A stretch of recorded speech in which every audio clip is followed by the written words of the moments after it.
பார்க்கவும் உங்களுக்காக தேவ சமூகத்தில் இருந்து கர்த்தருடைய வார்த்தையை கொண்டு வரவும் தேவன் தந்த கிருபைகளை நினைத்து நான் ஆண்டவரை மகிமைப்படுத்துகிறேன், ஆண்டவரை துதிக்கிறேன். ஆண்டவர் இந்த நாளிலும் கூட தேவ சமூகத்தில் காத்திருக்கும் பொழுது ஒரு ஓமையை எனக்கு ஆண்டவர் காண்பித்தார்.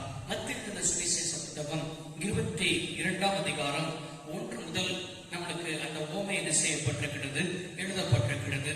1, 2, 3 வசனங்களை நான் என்ன செய்கிறேன், வாசிக்கிறேன். இயேசு மறுபடியும் அவர்களோடு ஓமைகளாய் பேசி சொன்னது என்னவென்றால், பரலோக ராஜ்யம் தன் குமாரனுக்கு கல்யாணம் செய்த ஒரு ராஜாவுக்கு ஒப்பாயிருக்கிறது. அழைக்கப்பட்டவர்களை கல்யாணத்துக்கு வர சொல்லும்படி அவன் தன் ஊழியக்காரரை அனுப்பினான். அவர்களோ வர மனதில்லாத இருந்தார்கள். சர்வ வல்லமையுள்ள தெய்வமே, இந்த வார்த்தை கற்கிற அபிஷேகத்தினால் இந்த வார்த்தையை எங்கெங்கெல்லாம் உட்கார்ந்து கேட்கிறார்களோ கேட்கிற உம்முடைய பிள்ளைகள் இந்த வார்த்தையினால் தொடப்பட, இந்த வார்த்தையினால் ஆசீர்வதிக்கப்பட தேவன் அனுக்கிரகம் செய்ய வேண்டுமா ஜெபிக்கிறோம். கர்த்தர் பேசுவீராக, ஆண்டவர் இடைவிடுவீராக. உடைய வார்த்தை இருபுறம் கருவுள்ள பட்டயமா இருக்கிறது.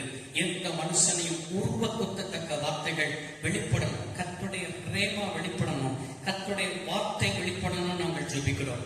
கர்த்தர் பேசும், நாங்கள் கேட்கிறோம். இயேசு கிறிஸ்துவின் நாமத்தில் தாழ்மையாய் கேட்கிறோம் நல்ல பிதாவே, ஆமென்.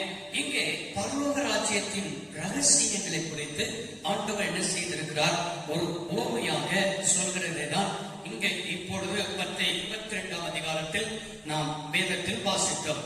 இந்த பிரசங்கத்தின் தலைப்பு என்ன என்று சொன்னால், ஆண்டவருடைய அழைப்பும் எதிர்பார்ப்பும். ஆண்டவர் ஒரு மனிதனை அழைக்கும் பொழுது அவனுக்கு அழைப்பு மாத்திரம் ஆண்டவர் என்ன செய்ய அழைத்து விட்டு அவனுக்கு எந்த விதமான எதிர்பார்ப்பும் எதிர்பார்க்காமல் இருக்கவில்லை.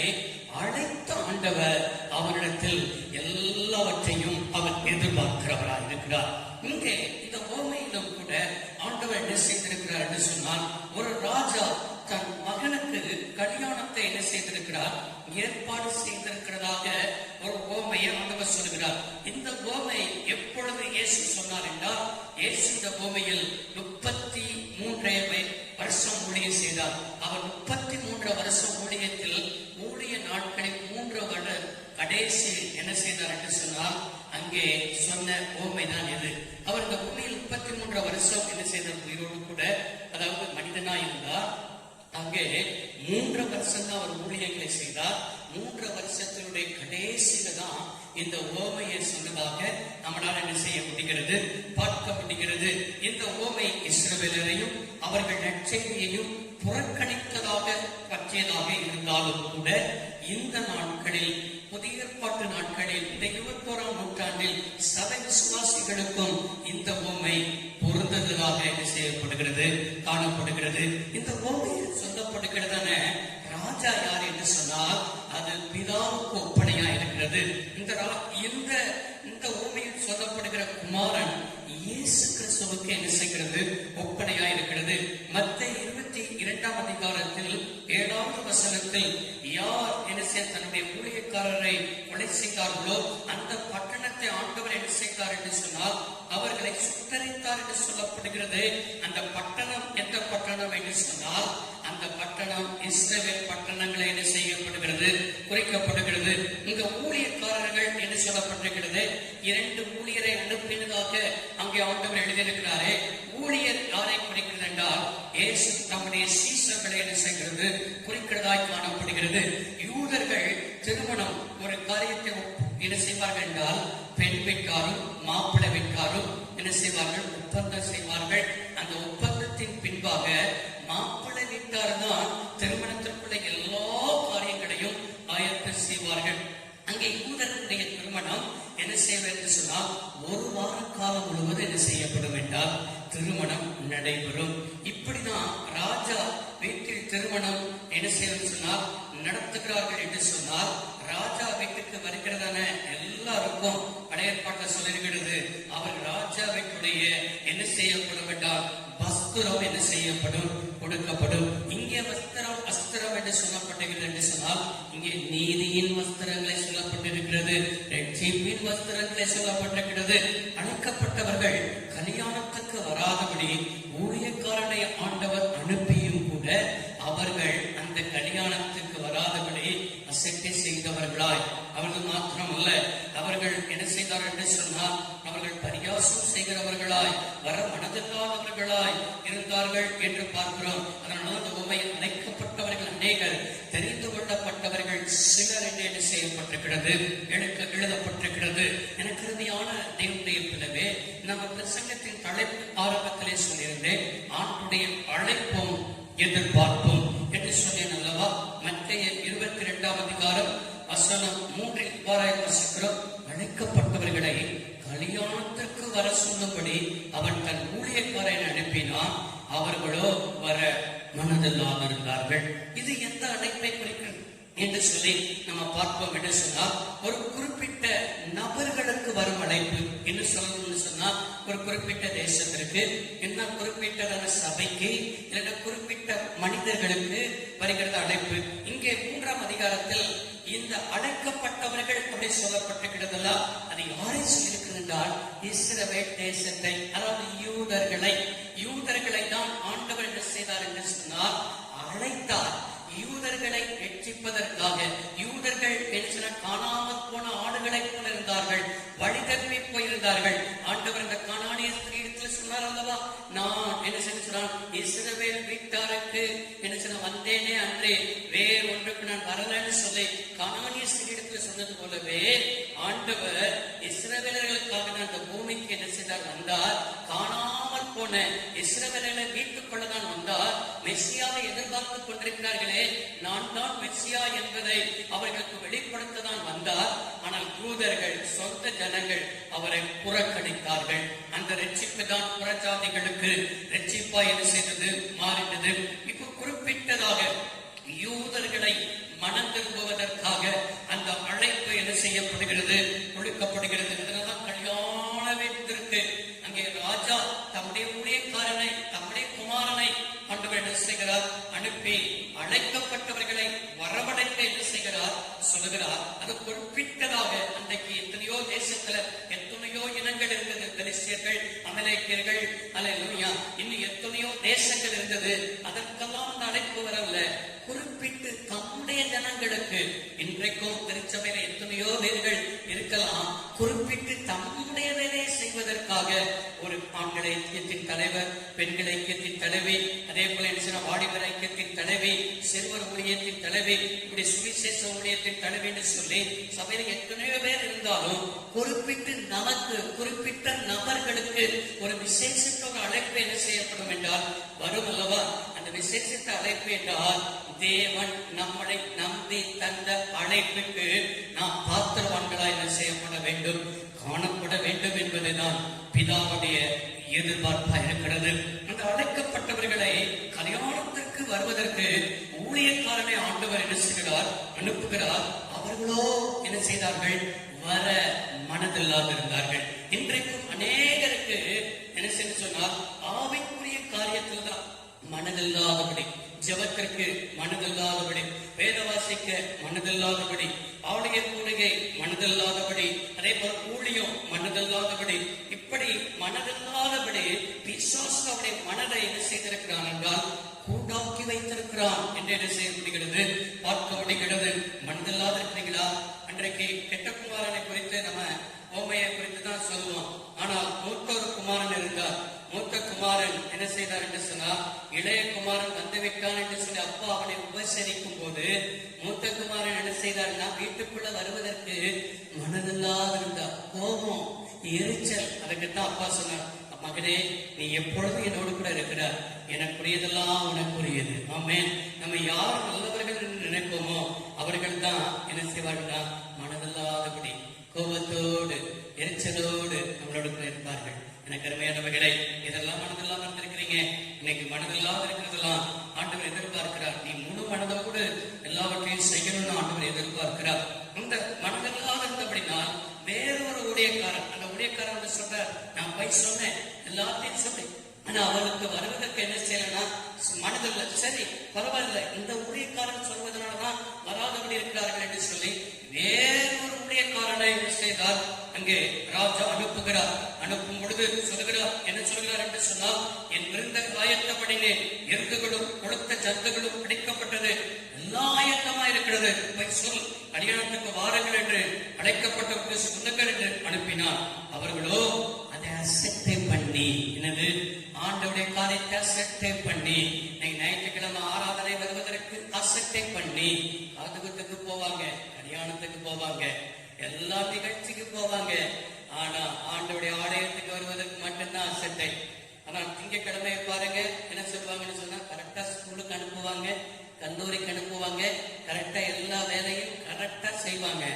ஒரு ஸ்கூல் கல்லூரிக்கு இருக்கிறதான ஒரு பயபக்தி கூட ஆண்டவருடைய ஆலயத்திற்கு, ஆண்டவரை தேடுவதற்கு இல்லாதபடி அசட்டை செய்து கொண்டிருக்கிறோம். கர்த்தர் வேதனைப்படுகிறார் என்பதை என்ன செய்கள் உங்களுக்கு எச்சரிப்பாய் ஆண்டவர் பேசிக் கொண்டிருக்கிறார். அந்த அவர்கள் அசட்டை பண்ணி, ஒருவன் தன் வேலை தன் வயலுக்கும் ஒருவன் தன் வியாபாரத்திற்கும் என்ன செய்தான் போனான். ஒருத்தன் என்ன செஞ்சான், அதெல்லாம் என்னங்க, அதெல்லாம் என்ன பெருசா, இதெல்லாம் என்ன ஆண்டோட ஆலயம் பெருசா, இன்னைக்கு தானே நான் போறது, இன்னைக்கு தானே நாளைக்கு எதை செய்யுது அப்படி என்ன செய்யுது, அசட்டை பண்ணி அவர்கள் தன் தன் வேலைக்கு என்ன செய்தார்கள் என்றால் போய் கர்த்தருடைய அழைப்பை நிராகரித்தார்கள்.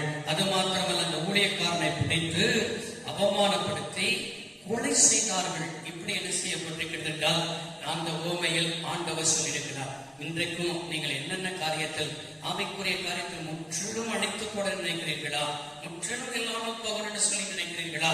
கர்த்தர் இந்த நாளில் ஒரு விசேஷ அழைப்பை கர்த்தரிடத்தில் எதிர்பார்க்கிறார். இன்றைக்கு பழைய ஏற்பாட்டு நாட்களில் யாத்ராகமத்தின் புஸ்தகம் 31ஆம் அதிகாரத்தை நீங்கள் திருப்புவீர்கள் என்று சொன்னால், அங்கே பெசலேயல் அப்படின்னு சொல்கிற ஒரு மனுஷன் இருக்கிறான். பெசலேயல் என்று சொன்னால் தேவனுடைய நிலம் என்று என்ன செய்ய சொன்னால் அர்த்தம். அந்த பெசலேயலை என்ன செய்திருக்கிறார் ஆண்டவர் தம்முடைய வேலைக்காக, என்ன வேலை, ஆசரிப்பு கூடார வேலைக்காக ஆண்டவர் அவனை என்ன செய்தார், அழைத்தார்.